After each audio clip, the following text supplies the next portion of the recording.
Yeah. It's him.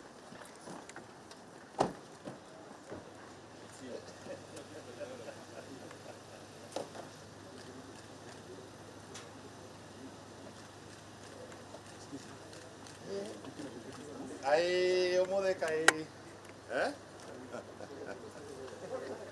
Mambo. Salama. Where are your masks?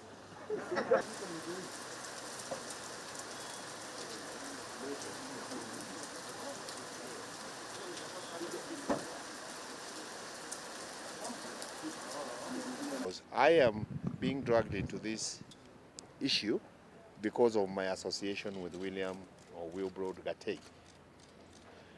We've got evidence that Wilbrod transferred shareholding of this company to associates of the Deputy President. So I have given my piece and I've demanded anybody who has raised or commented or purported to know the COVID billionaires and who stole what, I have demanded that they should be summoned, starting with the Deputy President and the politicians. I know K-League did not deliver anything to KEMSA. I know K-League was not paid a penny by KEMSA.